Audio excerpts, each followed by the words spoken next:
Christophe, Jean-Luc ou Valérie, vous voulez juste, avant l'intervention de Jean-Luc, rajouter quelques éléments? On peut attendre Oui, Olivier encore.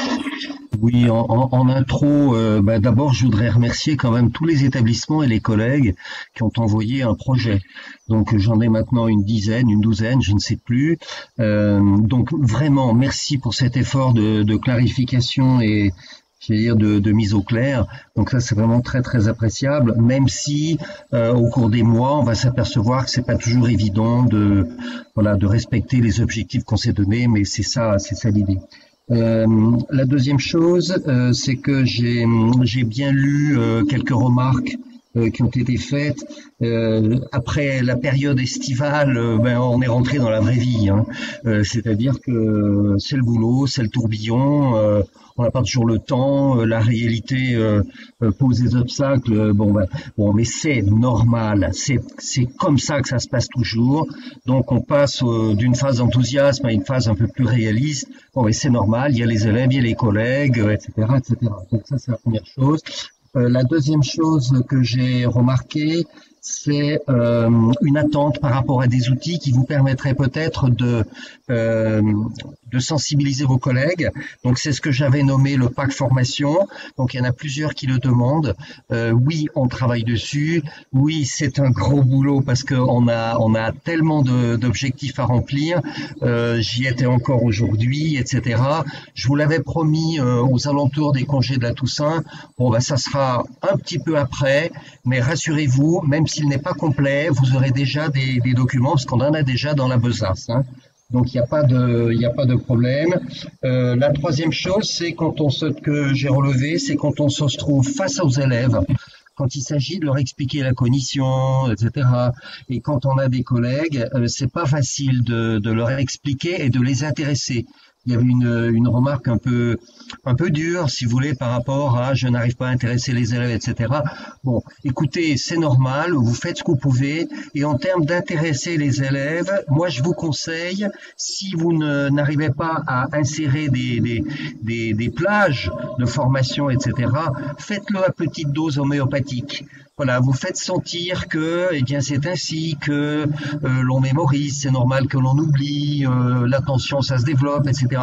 Faites-le par petites touches, et quand vous sentirez que c'est mûr, alors à ce moment-là, vous consacrez carrément un quart d'heure, 20 minutes à évoquer un sujet en partant d'eux, etc. Et comme vous avez un petit peu de hauteur, là, vous pouvez y aller. Donc, il n'y a pas de souci. L'important, c'est quand même de penser à le faire au cours de l'année. Voilà.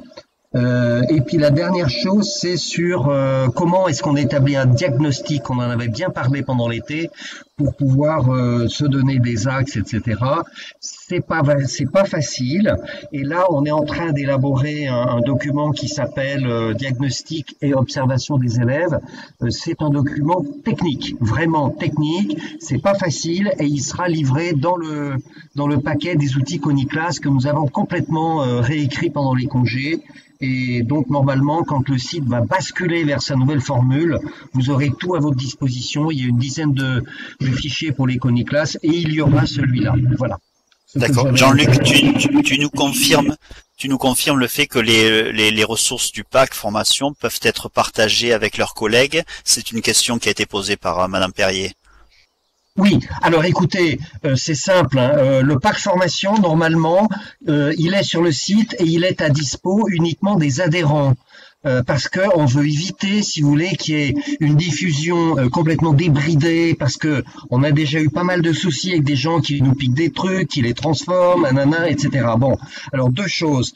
Si vous n'êtes pas adhérent à la sauce, bon, vous pouvez toujours devenir adhérent et comme c'est inversement proportionnel à la durée qui nous reste jusqu'à fin décembre, pour quelques euros, vous pouvez le devenir, ça coûte pas grand-chose et vous avez toutes les ressources du site. Donc ça, c'est une première formule. Si franchement vous n'avez pas envie d'adhérer, c'est pas grave, vous m'écrivez et je vous enverrai des choses que vous souhaitez.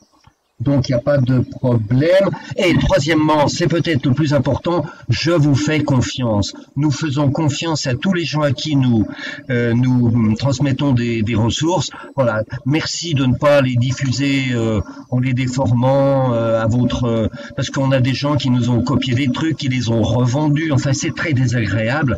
Donc, moi, je vous fais totalement confiance. Il n'y a pas de souci. Voilà. Merci Jean-Luc. Christophe, juste avant l'intervention de Jean-Luc, est-ce que tu veux rajouter quelque chose? Ah non, rien de particulier, mais effectivement, appuyer bien ce que disait Valérie sur le fait que il faut à tout prix un groupe contrôle, parce que sans groupe contrôle, ça va être vraiment très compliqué d'observer des choses. Donc je peux comprendre que ce soit déjà difficile d'impliquer vos collègues, vos classes dans ce projet ambitieux. Et oui, clairement, le groupe contrôle, c'est aussi quelque chose d'essentiel. D'accord, merci, c'est important effectivement. Et ce que j'apprécie tout particulièrement dans vos commentaires, c'est aussi le fait de leur laisser confiance, de leur donner confiance, mais également de pouvoir rentrer à leur rythme dans le projet. Et ça, c'est vrai que c'est une souplesse qui est rassurante. Jean-Luc, sans attendre, on te laisse 15 minutes pour intervenir tranquillement, voilà. Et encore merci pour cette intervention. Alors nous allons évoquer aujourd'hui quelque chose qui vous touche tout particulièrement, c'est l'idée d'introduire dans vos activités des modalités qui sont un peu nouvelles. Alors innovantes, c'est peut-être un grand mot, mais en tout cas qui s'écartent un peu de ce que vous avez l'habitude de faire. Donc vous êtes dans le cadre de ce que l'on appelle l'expérimentation, et cette expérimentation, elle vous est bénéfique à vous, et elle est bénéfique à l'ensemble des collègues. C'est-à-dire c'est grâce aux collectes d'expérimentation que nous avançons. Alors pendant le quart d'heure qui m'est imparti, je vous propose de repasser en revue quelques items autour de deux groupes d'idées. Le premier, c'est expérimenter est une posture nouvelle de l'enseignant. J'insiste vraiment là-dessus. C'est quelque chose qui est apporté par l'introduction des sciences cognitives dans l'apprentissage. Et la deuxième, c'est en termes de la méthodologie de l'expérimentation, et on va revenir sur les petites choses qui ont été dites. Alors, il y a quelqu'un qui s'est mis devant moi, qui me gêne pour pouvoir dérouler le... Oui, c'est ça, il y a une espèce... Voilà, attendez. Ah ben, c'est Valérie. Oh, Valérie. Attendez, ok. Voilà.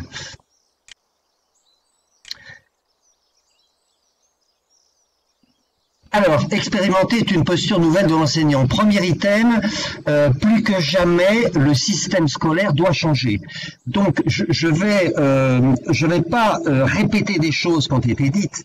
Je voudrais simplement insister sur le fait que notre système scolaire est le siège de dysfonctionnement et de fracture. Alors ça part de ce qu'on appelle couramment la difficulté, ça va jusqu'à la fracture, et après ça débouche sur deux choses qui sont tout à fait préjudiciables. La première, c'est le décrochage scolaire, qu'un certain nombre d'entre vous connaissent probablement avec certains de leurs élèves, et le deuxième qui est la fracture sociale.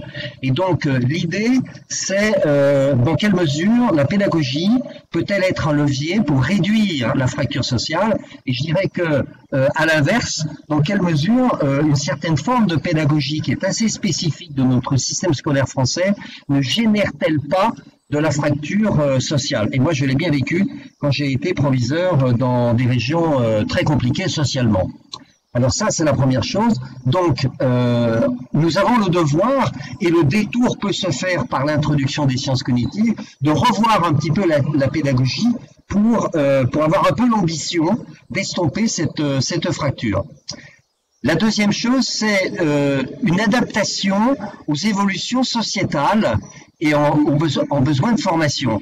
C'est-à-dire que notre société change actuellement à une allure un peu rapide, et l'idée c'est est-ce qu'on doit harmoniser ces évolutions sociétales avec une certaine évolution du système scolaire.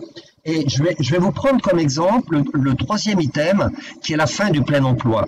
On voit bien, la période du confinement insiste dessus un peu cruellement, que nous acheminons probablement vers une époque où nous ne connaîtrons plus le plein emploi. Et la question c'est, mais qui va occuper les emplois? Et là on s'aperçoit, les études sociologiques sont très claires là-dessus, ce sont les enfants évidemment les plus brillants dans le système qui vont s'en tirer, mais ce qui est plus grave, c'est que à position égale scolairement, ce sont les enfants issus d'une certaine classe, si vous voulez, qui vont occuper les emplois. Donc la question c'est quid des autres? C'est-à-dire à quoi sert le système scolaire? Est-ce que c'est simplement préparer les enfants à accumuler des savoirs et des compétences en vue d'occuper un métier? Mais s'il n'y a pas de métier au bout, que vont faire ces gens qui vont évoluer d'une activité à l'autre, voilà, avec des hauts, des bas, etc. Ou est-ce que derrière, il n'y a pas la construction de l'individu pour s'adapter à certaines configurations sociales? Donc là, il y a la partie, elle est aussi dans le système scolaire. Quels sont les objectifs? Est-ce qu'on doit réviser, revoir les objectifs du système scolaire? Donc ça, c'est vraiment une question très très importante. Je ne fais pas d'écart, mais actuellement, je travaille sur un dossier un peu lourd, qui est celui de la révision des systèmes éducatifs des pays de l'Afrique de l'Ouest, où on a ce problème de façon extrêmement importante, et les responsables se posent la question, mais qu'est-ce qu'on doit mettre dedans?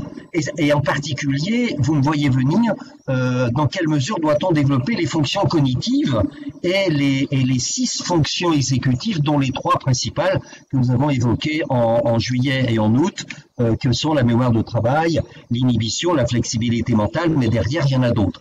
Donc, si vous voulez, toutes les questions qu'on se pose en introduisant les sciences cognitives dans l'apprentissage, il y a cela aussi derrière. Et puis, bien entendu, dans l'évolution sociétale, il y a la part du numérique, les écrans, les applications numériques, etc. Alors, comment passe-t-on de la théorie à la classe?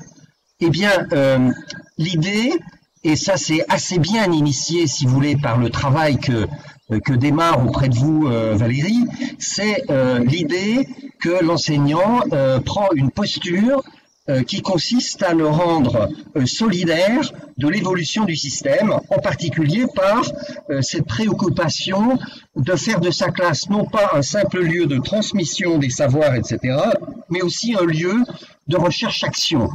C'est-à-dire, c'est lui qui va être partie prenante de l'évolution générale du système, de son évolution, mais de l'évolution de ses collègues et de l'évolution générale du système. Et il n'y a pas d'autre manière de s'en sortir que d'impliquer les enseignants dans cette posture-là. Comme on le disait en juillet, ça ne viendra pas du ministre, ça ne viendra pas des décrets, ça viendra d'une nouvelle forme de posture qui va consister à rentrer dans l'expérimentation. Et donc, le changement, il devra avoir lieu par cet esprit, entre guillemets, scientifique, par cet esprit d'évolution, de changement. On y va, on essaye, on expérimente, qu'est-ce que ça donne? Oui, ça marche un peu, mais c'est pas tout à fait ça. On régule, on continue, etc. Et le changement dont vous êtes un peu des pilotes, vous êtes des personnes innovantes qui sont un peu visionnaires, un peu à l'avant-garde de tout ça, ça va se faire comme ça et non pas par injection, parce que par injonction, on n'y arrivera pas, donc c'est pas comme ça que ça marchera. Ensuite, l'esprit scientifique dont je vous parlais et qui fait partie de l'esprit de la recherche que va conduire Valérie avec vous, en fait, ça concerne toutes les disciplines. C'est pas le privilège, c'est pas le monopole des sciences dures, c'est pas le monopole de la physique, de la chimie, des sciences expérimentales ou voire des sciences économiques. C'est un esprit général. Ça concerne aussi la philo, les langues, le français, etc. avoir un esprit scientifique, ça concerne tout le monde. Et ça consiste à partir de références rigoureuses. C'est pour ça que dans les ateliers du Coniforum, j'avais consacré un atelier entier sur la rigueur avec laquelle on doit penser les choses. On est à l'heure où il faut se départir des routines, des intuitions, enseigner comme on a été enseigné, etc.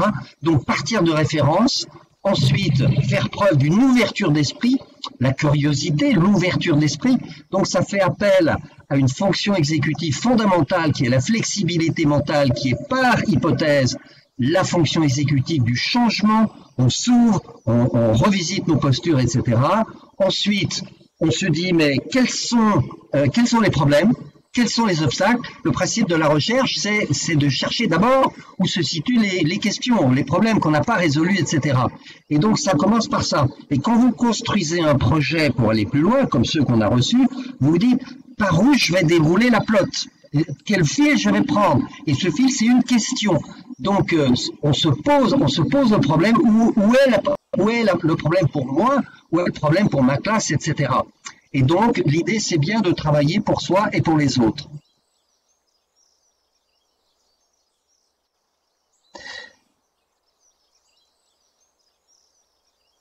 J'ai l'impression que j'ai sauté une diapo. Non, c'est bon. Alors, deuxième partie, la méthodologie de l'expérimentation. Donc, on est vraiment au cœur du travail dans lequel on vous invite, si vous voulez. D'abord, l'expérimentation et cet esprit de recherche n'est pas l'apanage des chercheurs. Les chercheurs, ils font un boulot de recherche extrêmement pointu, comme les projets IFRAN de Johannes Ziegler à Marseille ou des choses comme ça. Il y en a tout un tas. Ça, c'est leur travail. Ils ont des méthodologies extrêmement précises, exigeantes, etc. Mais nous, on est dans la classe avec sa pluralité de paramètres, mais on peut quand même participer quelque part à une forme de recherche, donc de recherche-action. Ça consiste à faire quoi? Ça consiste à savoir observer. Donc, c'est ça un peu l'outil qu'on essaie de construire, c'est comment on fait pour observer les élèves. Donc, il y a le stade de l'observation, le stade de la recherche-action, quelle méthodologie, qu'est-ce que ça veut dire? Alors, ça ne veut pas dire qu'on va faire quelque chose de très lourd, de très chronophage à l'intérieur de l'exercice professionnel. Ça veut dire qu'on va se donner quelques indicateurs et on va essayer de voir comment ça bouge au cours de l'année quand on introduit une modalité différente. Et donc, il y a, comme je vous le disais, aussi le degré recherche fondamentale. Alors, on est actuellement, depuis une dizaine d'années, dans cette espèce d'osmose entre le monde de la recherche et le monde du terrain. Parce que les chercheurs, ils font des recherches expérimentales, mais ils sont extrêmement demandeurs de la collecte de données produites par les recherches-actions ou par les observations fines des enseignants que vous êtes dans les classes. Alors, s'appuyer sur des références, ça veut dire quoi? Eh bien, tout simplement, monter un petit peu en charge en connaissance sur la cognition. D'où notre site, d'où les ressources, d'où la bibliographie, d'où les parcours de formation. On va déposer donc sur le Magistère national mémorisation du ministère à partir de la deuxième semaine de novembre, un magistère qui vous intéresse particulièrement sur la mémorisation. Voilà. Donc se former, on ne peut pas avancer, on ne peut pas avoir une observation fine si on n'a pas un minimum de connaissances.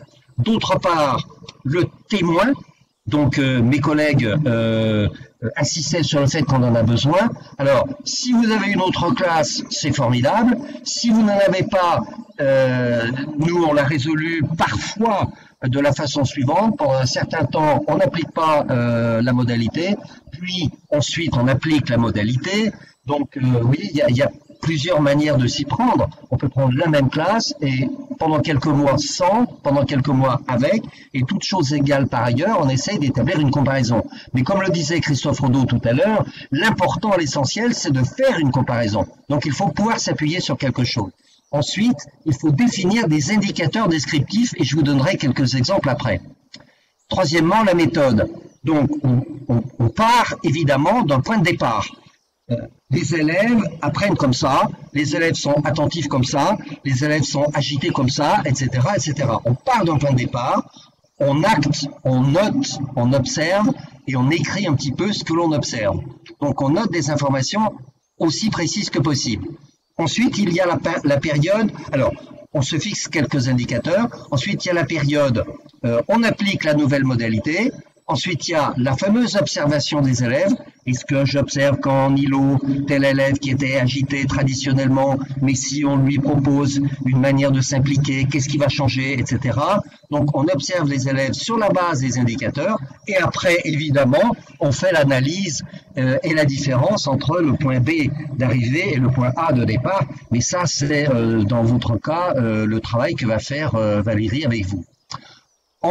Enfin, on conclut, on transmet. Alors, on ne peut pas convaincre autrui, on ne peut pas faire de l'evidence-based en leur disant, eh bien voyez-vous, nous on a fait ça et on a obtenu ça, s'il n'y a pas toute cette démarche.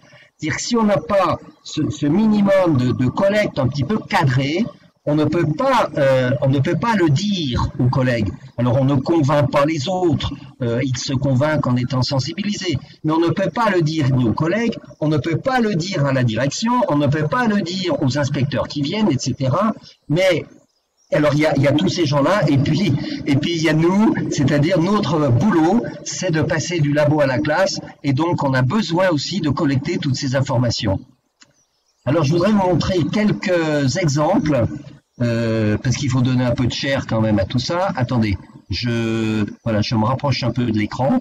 Alors, voilà la manip qu'on a faite il y a 2 ans sur la mémorisation chez les élèves de cycle 3, cycle 4. Je l'avais un peu évoqué lors des formations, avec le système des reprises expansées. Donc on avait pris 42 classes, 42 profs, 62 classes, 1400 élèves, et en sciences nat et en biologie et en histoire géo, et on faisait reprendre de façon synchrone un peu dans toutes les classes. Alors, on l'avait fait, il y avait eu une période sans la modalité. En janvier, on avait démarré, on a formé les élèves, on a formé les profs. Pendant 6 semaines, on a appliqué la modalité, et à la fin, nouveau test, un peu sous la même forme que le test initial, et après, il y a eu une analyse, etc. Voilà un exemple. Alors, vous allez me dire, oui, mais moi, je peux pas le faire et tout. C'est un exemple pour vous montrer qu'avec 42 enseignants volontaires, ça leur a pris un quart d'heure par semaine, donc c'est finalement très très peu, et bien uniquement cela, on a pu tirer des conclusions, etc. Voilà 3 autres exemples. Le calme mental. Vous dites, voilà, je pratique un peu de calme mental, ou des techniques de genre respiration guidée, enfin il y a tout un tas de choses comme ça sur le marché. Alors, vous repérez, indicateurs, vous repérez des comportements d'élèves. Est-ce que les élèves après la récréation sont agités? Est-ce que ces élèves-là sont particulièrement pénibles, etc. Deuxièmement, vous pratiquez le calme mental par un déroulé ou par un autre. Vous observez certains élèves au cours de l'année. Vous regardez comment ils vivent cette affaire-là. Et puis à la fin, vous faites une petite enquête. Voilà, vous les interrogez. Et donc, c'est pas de la recherche pure, mais ça vous permet d'avancer. Ça vous permet quand même de cadrer les choses. 3e exemple, vous pratiquez ce qu'on appelle les îlots augmentés, c'est-à-dire vous faites travailler les élèves par groupe, mais groupe hétérogène ou homogène, groupe avec feuille de route ou pas de feuille de route, groupe avec consigne ou pas de consigne, groupe avec organisation phase individuelle, collective, individuelle, etc. Tout un tas de paramètres comme ça. Donc vous repérez, alors vous vous dites, qu'est-ce que je repère? Selon la feuille de route que je donne, selon le fait que c'est des groupes homogènes ou hétérogènes, selon le fait que on va faire un peu de transmission entre 2 phases d'îlots, etc. Donc, vous vous donnez quelques indicateurs, vous faites la pratique, vous observez, et à la fin, vous notez la différence. Alors, c'est pas votre observation qui va être déterminante pour tout l'avenir du système par rapport aux îlots, évidemment, mais c'est en accumulant un certain nombre d'observations de ce type, si vous voulez, que globalement, on arrive à tirer des conclusions et puis en parler aux collègues. On est en train de lancer avec le LabCD, Grégoire Borst et toute la troupe de la Sorbonne, une recherche-action à propos de la formation des élèves à leurs conditions. Est-ce que ça sert? Est-ce que ça leur sert? Qu'est-ce que ça leur apporte? Et alors voilà un exemple sur qu'est-ce que je vais leur dire, comment je vais leur dire, sous quelle forme, filée ou bien massée, etc. Qu'est-ce que je vais repérer auprès des élèves? que vont me dire les points étapes qu'on va organiser, etc. Et à la fin, on va pouvoir faire un petit atelier, des enquêtes, etc. pour nous permettre de tirer les conclusions. Est-ce que ça vaut le coup de faire de la formation des élèves à leurs conditions? Parce que ça se fait largement, mais qui a dit que c'était efficace et dans quelle mesure c'est efficace? Voilà. Et puis on est en train d'en conduire une depuis des mois sur la métacognition. Voilà quelques exemples. Voilà, on m'avait donné un quart d'heure, j'ai pris un quart d'heure, donc j'ai terminé. Et s'il y a des questions, je veux bien y répondre. Merci beaucoup Jean-Luc. Ce que je te propose, parce que je regarde l'heure également, c'est que les personnes qui vont intervenir et qui vont à la fois présenter leur projet en quelques lignes et aussi faire remonter leurs questions, qu'ils n'hésitent pas à revenir sur ton intervention pour te poser peut-être des questions complémentaires. Alors là, c'est un peu, je souhaite pas l'organiser. En l'occurrence, ceux qui souhaitent intervenir, qui le fassent, en présentant effectivement peut-être juste leur établissement et l'état de leur projet. Merci beaucoup. Qui se lance?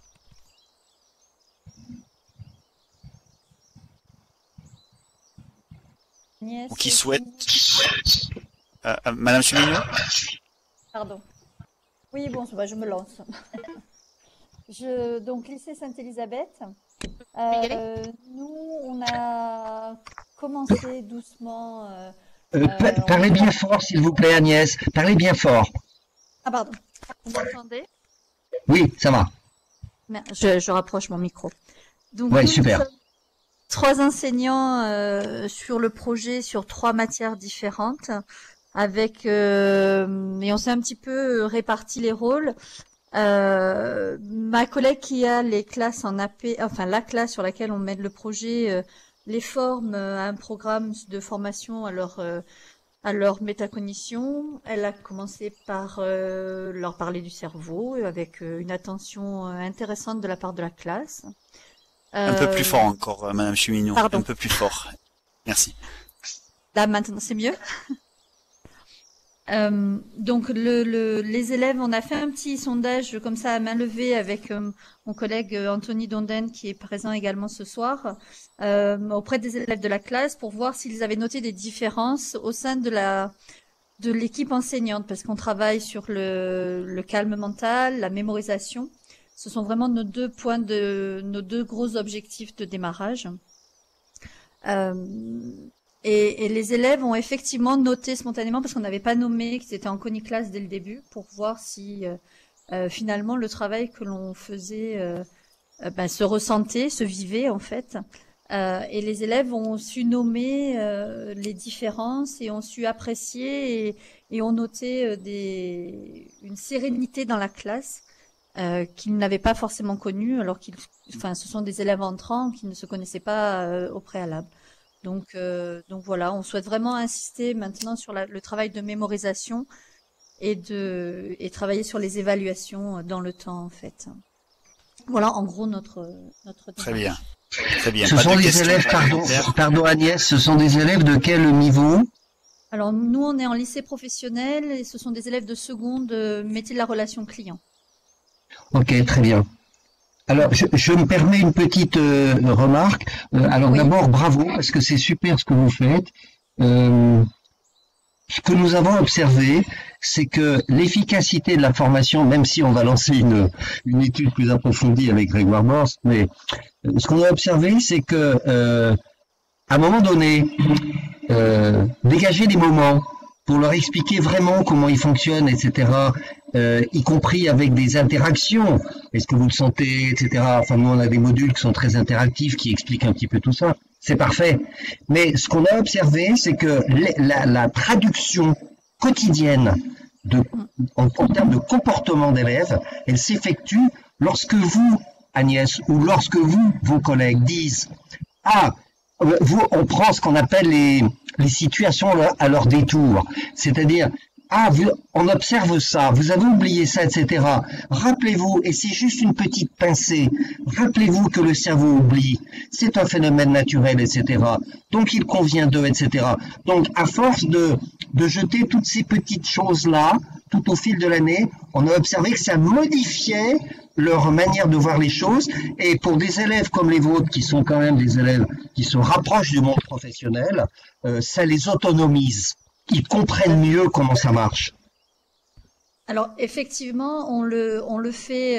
Alors il y a un temps un peu plus identifié en aide personnalisée avec ma collègue, mais par contre systématiquement, enfin moi je sais que j'en parle dès qu'on a un point d'attention, on se rappelle, enfin on fait ce travail de rappel sur le fonctionnement du cerveau pour qu'effectivement, je vous rejoins complètement, on fait du lien pour qu'il se on essaye de donner du sens à tout ce que l'on fait et puis en fait ils s'en sentent mieux et même nous parfois ils nous le rappellent, ils ont noté des points, ils sont rigolos et c'est vraiment intéressant et motivant en fait. Ouais. Et bientôt c'est eux qui vont vous rappeler des choses. C'est ça. On attend que bravo ça. En tout cas, bravo. Très bien, oui, Agnès, donc il faisait juste l'état des premières expérimentations qu'elle a pu mener, donc en seconde métier de la relation client, et les premiers constats, c'était plutôt une mise au calme des élèves par rapport à ce qu'elle avait pu connaître. Merci. Alors, qui veut prendre la parole, qui veut poser des questions, surtout aussi profitez-en.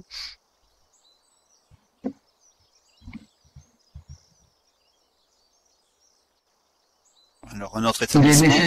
Mais il est nécessaire que vous vous exprimiez. Ça nous permet d'avoir un petit peu de visibilité. Y compris même sur vos problèmes, hein, les problématiques que vous rencontrez. Oui, allez-y. Oui, bonjour, bonsoir. Sophie. Pardon, allez-y, comme vous voulez. Allez, je vous laisse parler. Alors, je suis Frédéric après. Perrier, j'interviens donc au lycée Joliot-Curie à Aubagne. J'ai 2 classes cette année. Une promotion en BTS MCO première année et puis une promotion en BTS NDRC deuxième année. Cette année, je devais donc avec ma collègue Anne Dufaux expérimenter plutôt dans la promotion des premières années MCO en BTS. Et puis nous avons une promotion tout à fait inédite. On a une très forte hétérogénéité. Et on a pour la première fois, donc Madame Dufaux, elle enseigne depuis 25 ans en BTS, de gros problèmes de comportement dans cette classe. Donc on est un petit peu, toute l'équipe, un peu décontenancée parce que, bon déjà, on a un très gros effectif, 41 étudiants, avec les conditions sanitaires actuelles, donc dans un contexte très difficile. Et puis, voilà, on a des étudiants qui ne sont absolument pas motivés, donc voilà, c'est pas évident. Ouais, 41 pour démarrer, oui.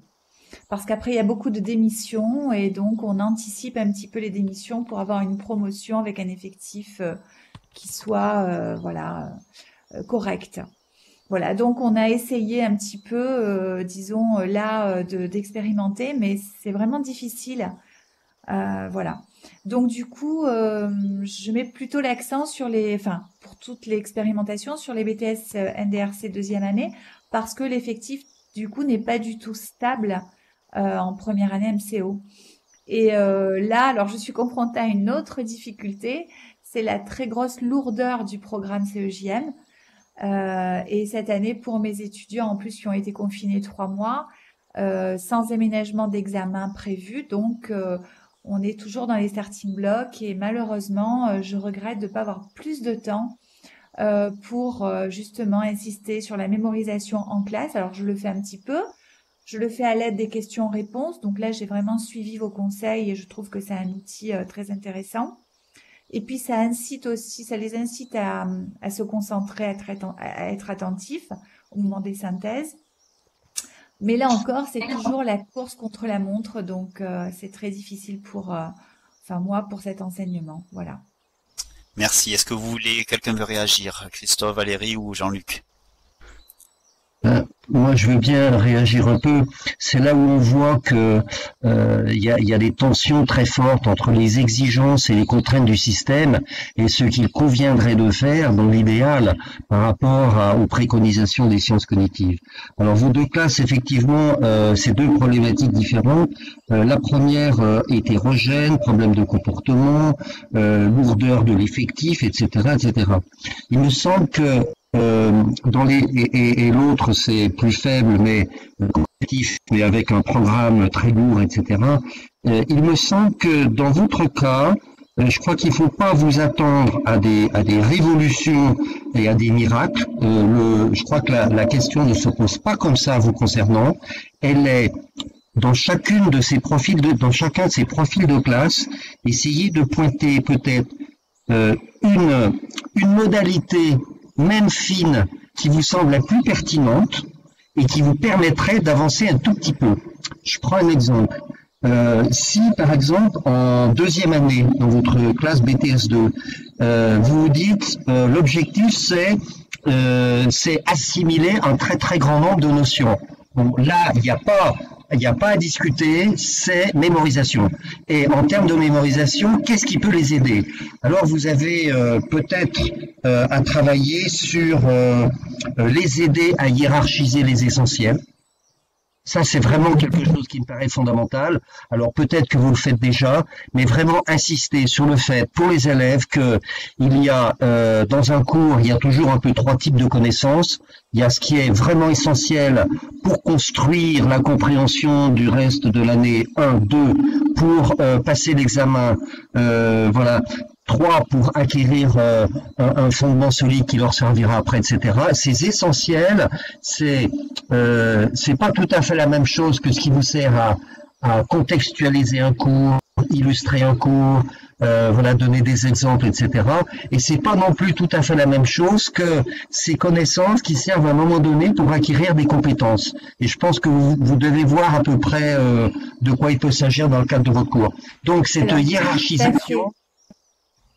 Tout à fait, avec Madame Dufaux, donc on a réfléchi à cette problématique et on s'est dit, compte tenu, voilà, de l'objectif qui est l'examen quand même en fin d'année, on s'est dit, on va en fait proposer une synthèse en soulignant, en mettant donc en bleu et en gras tous les concepts essentiels dans une leçon qui fait une page avec vraiment une liste de mots-clés qu'ils doivent connaître. Et puis ensuite, on utilise la méthode, voilà, on termine par notre méthode question-réponse, justement en relation avec tout ce qu'on a fléché comme essentiel dans le cours. Moi, je vous engagerai volontiers dans votre cas. Alors, c'est un petit investissement, mais qui peut rapporter gros. C'est ces essentiels que vous avez surlignés, etc., en bleu ou je ne sais plus quelle couleur. Mettez-les sur une fiche mémo. Mettez-les sur une grille avec des cases, avec des questions et des réponses. Voilà, tel chapitre, Voilà. il y a 10 notions clés. Voilà. Et ces fiches mémo, vous exigez des élèves qu'ils les reprennent régulièrement 2, 3, 4 fois au cours de l'année pour au moins qu'ils aient ça, au moins qu'ils aient ces notions de référence. Et vous dites, en février, on l'avait déjà dit l'autre jour, mais en février, vous dites, aujourd'hui, c'est l'heure de revoir la fiche 2 et la fiche 6. Voilà. Oui, Et donc, bien ils sûr. reprennent ça. Et vous dites aux élèves, mais vous apprenez efficacement en vous questionnant, utilisez la fiche mémo comme un outil de questionnement. Moi, je serai à votre place, vous faites évidemment ce que vous voulez, mais vous avez fait une partie du job en surlignant et en priorisant certaines notions.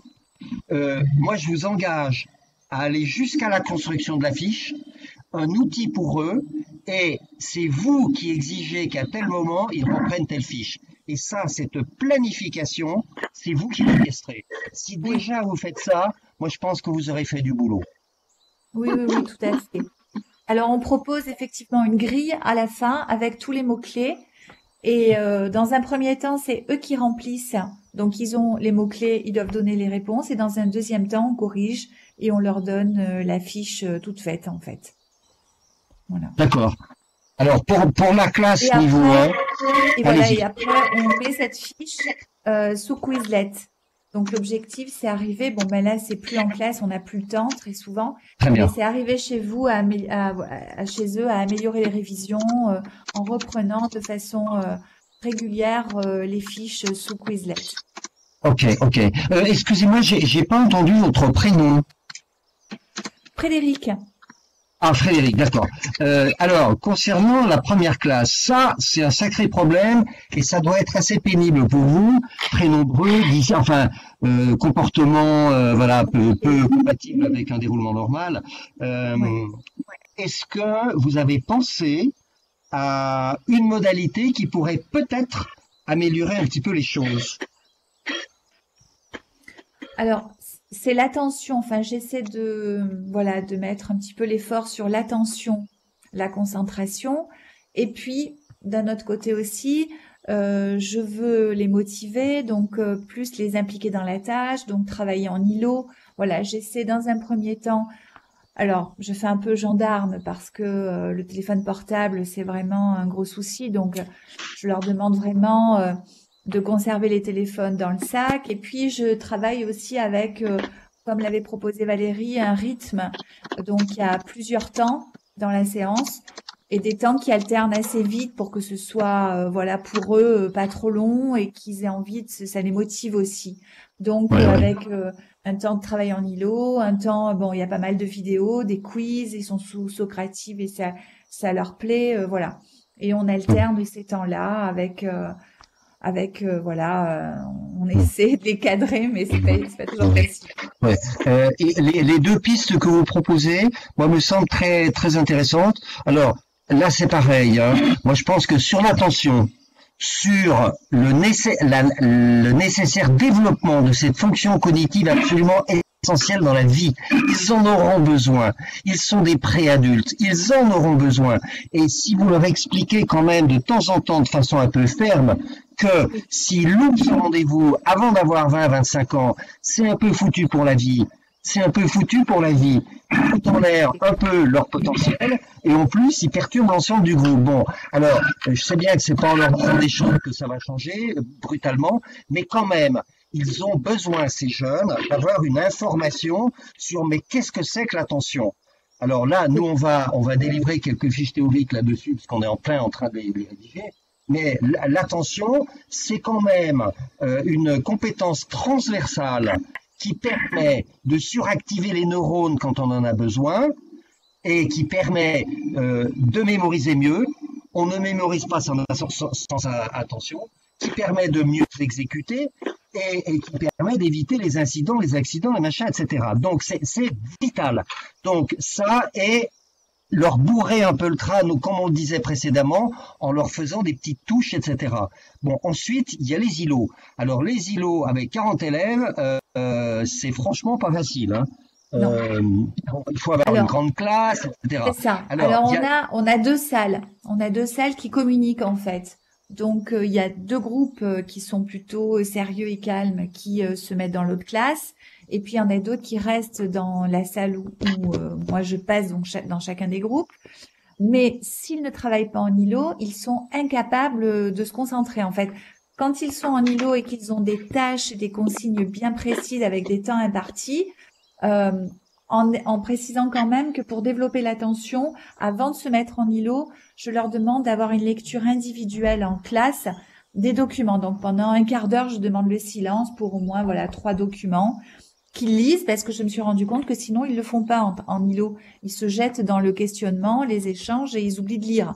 Donc ce travail-là, on le fait de façon individuelle. Ensuite, en travail d'îlot, ils ont des consignes très strictes, c'est très guidé comme travail. Et avec, en plus, au tableau, j'affiche carrément des chronomètres parce que sinon, le temps s'étire et ils répondent pas aux consignes. Donc, on travaille par tranche de 20 minutes. Voilà. Oui, excellent, c'est excellent. Rappelez-vous, Frédéric, qu'il y a une règle qui fonctionne, c'est que un îlot, ce n'est pas qu'un travail collectif. En général, un îlot a 3 phases. Il y a une phase individuelle, pendant laquelle ils prennent connaissance du document, ils essaient de comprendre les questions, etc. Ça doit durer tant de minutes, effectivement, et là, c'est vous qui déclenchez le chrono, et il n'y a pas de contact entre eux. ils travaillent individuellement et dans la feuille de route, à un moment donné, tant qu'ils doivent répondre à un certain nombre de questions. Ensuite, il y a la phase collective où ça leur permet d'avancer sur la compréhension, un peu de production, machin. Et la dernière phase, elle est obligatoirement individuelle. Donc, ce qu'on dit tout à l'heure dans l'observation des élèves, etc., c'est sur quelques séances organisées en îlot, comme ça, faites des observations. Faites des observations. Alors, regardez comment il se comporte et tout. Ça, c'est précieux. merci beaucoup. Je pense que ça peut servir effectivement à un nombre de participants. Je m'excuse, je vais proposer à Madame Veveraggi de poursuivre en essayant effectivement d'être concise. Comme ça permettra peut-être à chacun de participer. Merci encore. Oui, merci. Donc, moi, je m'appelle donc Sophie Veveraggi. Je travaille pour l'école pratique, le CFA de Marseille. Je travaille en collaboration notamment avec Coralie Stedelman sur les Coniclasses auprès d'une classe de BTS NDRC, justement première année, que nous avons pris en classe Coniclasse, et nous avons pris en classe témoin justement les deuxièmes années. Alors ils sont aussi également nombreux, hein, ils sont partis à 36 et là aujourd'hui ils tournent autour d'une trentaine. Donc nous adaptons évidemment notre projet en fonction de ce grand nombre. Qu'est-ce que nous avons mis en place? Nous avons fait remplir justement ce premier questionnaire auprès de la classe Coniclasse. Nous avons très prochainement, demain me semble-t-il, une réunion justement pour discuter avec les deux équipes justement des premières années, donc classe Coniclasse et la classe témoin, pour expliquer un petit peu ce que l'on fait à tout le monde, même si on a déjà parlé un petit peu de tout ça entre deux couloirs, mais pour officialiser la chose comme il se doit, et puis tenter de leur faire remplir tous ces questionnaires. Sinon, alors, dans notre projet, nous avons réfléchi justement à partir sur 3 pistes, en privilégiant peut-être la première qui est la mémorisation. Donc essayer de travailler ça, nous sommes partis donc sur la création de fiches mémo, de fléchage des essentiels, nous avons tenté de commencer à mettre en place la reprise à travers le tableau, les reprises étalées. Donc pour essayer donc de mettre ça en place. Alors j'ai envie de dire, on a présenté très brièvement de quoi il s'agissait grâce à l'aide de d'une de vos vidéos, et puis on essaye de distiller à chaque cours un petit peu justement quelques notions qui essayent de nous rattacher à tout ce projet, par exemple de dédramatiser l'oubli, de leur expliquer qu'on oublie facilement en effet, de dédramatiser tout ça, et justement de lier tout ça avec les fiches mémo et les reprises expansées. Je trouve que ça a pas mal été, comment dirais-je, abordé par les étudiants, enfin en tout cas pour cette première approche. Après il va falloir voir et puis tenter de trouver des moyens d'évaluer tout ça pour voir l'évolution. Après sinon on a aussi réfléchi sur l'attention, parce que c'est un public qui a un gros problème d'attention, hein, 10 minutes, 15 minutes, puis après il faut changer, il faut casser le rythme parce que sinon ça accroche pas. Alors je sais qu'on met beaucoup l'accent sur les distracteurs, notamment le téléphone, parce que c'est quelque chose justement qui les distrait et qui va freiner leur apprentissage forcément. Donc en expliquant ça à travers justement la Coniclasse, je trouve que ça passe plutôt bien, plutôt que enfin, ils arrivent à le comprendre. C'est finalement peut-être un petit peu plus facile. On va voir si ça dure dans le temps. Ça, c'est une évidence. Merci voilà. Madame Vera. Voilà. Et le troisième point, je me permettrai de terminer là-dessus. L'implication active, c'est un sujet qu'on souhaiterait également aborder, mais je pense qu'on va le mettre en place plus tard, quand on sera peut-être moins nombreux, parce qu'il faut savoir qu'il y a une déperdition dans ces classes, bien évidemment. Voilà. En termes de mémo, Sophie, précisément et très brièvement, qu'est-ce que vous attendez? Qu'est-ce que vous attendez? Alors, quels résultats attendez-vous?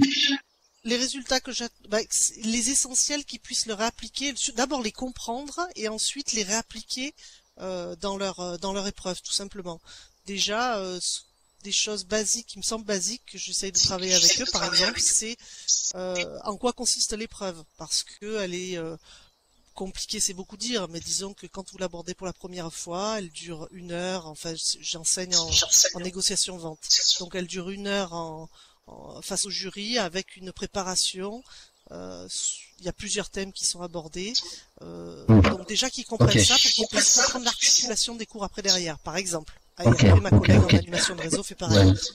Moi, je vous inviterai volontiers dans quelques temps à faire un petit test de mémoire, de mémorisation, pour leur montrer que à force de reprendre, ça marche. Ouais. Alors, je voulais vous dire un truc aussi. Si vous abordez avec eux l'attention, dites-leur bien que le cerveau, il est tel que tout marche avec tout. C'est-à-dire que c'est très difficile de distinguer ce qui relève de la mémoire de travail d'une part qui sert à produire, réfléchir, comprendre, etc. L'attention, l'inhibition, la flexibilité mentale, etc. Tout ça, ça fonctionne en même temps. Tout est lié. Donc s'ils travaillent l'attention, ça va leur permettre de développer toutes les autres propriétés. C'est ça qui est génial. De la même manière que s'ils se concentrent, donc s'ils développent leur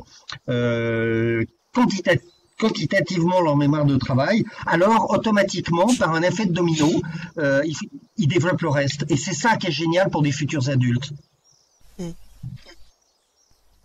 En effet. Il y a plein de pistes. Ok. Oui. Merci, on va continuer le tour de table. Est-ce que quelqu'un veut intervenir? Isabelle, je vois Isabelle. Isabelle Rastouin? Oui, Isabelle Rastouin, est-ce que vous m'entendez? Très bien. Merci. Alors, je voudrais juste témoigner, nous sommes sur un projet que nous lançons à 3 dans une équipe pédagogique. On est en interdisciplinarité puisque j'ai un collègue d'espagnol et une collègue de langue anglaise et moi-même qui intervient en matière technique. Une classe de BTS pour action managériale de 22 étudiants. Grande chance puisque nous avons peu d'étudiants. Et ma question portait sur nos choix de pistes d'expérimentation, puisqu'on a tous fait des choix différents. La collègue d'anglais, elle, a mis un gros cap sur l'attention en décidant de mettre en œuvre le travail de mise au calme, le cours en 5 temps et les quiz. Mon collègue d'espagnol, lui, c'est plutôt la mémorisation et l'implication. Il a fait un mix des deux avec les reprises d'intervalles expansés, les tests réguliers, les îlots bonifiés. Et moi, j'ai fait un gros zoom sur la mémorisation avec les essentiels des cartes mentales, les séances mémoire